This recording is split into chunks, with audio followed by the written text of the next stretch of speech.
sanya mu dai cikin wanda yake wa rahama ko da shi Allah baya gajiya mu kuma ba za mu gaji da roƙonsa ba. Duk wata bukata da muke da shi manyan su da ƙanana ya Allah ka biya mana, ba wata bukata da ta maka girma ya Allah da ba za ka iya biya mana ita ba. Dukkanin abin da muke bukata ya Allah ka biya mana. Mutanen duniya da za su roƙe ka duk abin da suke so ka biya, Allah kai kace mana bidat min kalima, babu abin da zai rage maka da cikin kalmominka. Allah ta'ala ce kamar a sa allura ne cikin kogi a ciro, idan muka roƙe shi ya biya mana gaba ɗaya. Da haka Allah ta'ala babu abin ka biya mana bukatu, babu abin da zai ragu cikin arzikinka.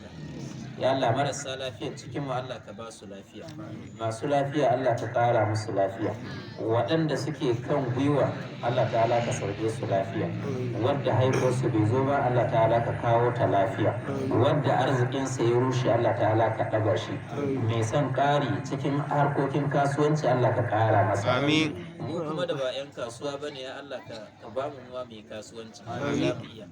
Allahumma izzal islam wal muslimin wa azil shirka wal mushrikin wa damir a'daka a'da ad-din wa ansur ibadaka al-muwahhidin ana ma kanu. Allahumma ansurhum nasran aziza. Allahumma la mani'a lima a'tayta wa la mudi'a liman mana'ta. Allahumma malikal mulki tu'til mulka man tasha wa tanzi'ul mulka mimman tasha wa tu'izzu man tasha wa tudhillu man tasha bi yadikal khair innaka ala kulli shay'in qadir. رحمن الدنيا والآخرة تؤذيهما من تشاء وتمنع منهما من تشاء. ارحمنا رحمة تغنينا بها رحمة من سواك. سبحان ربك رب العزة عما يصفون والسلام على المرسلين والحمد لله رب العالمين.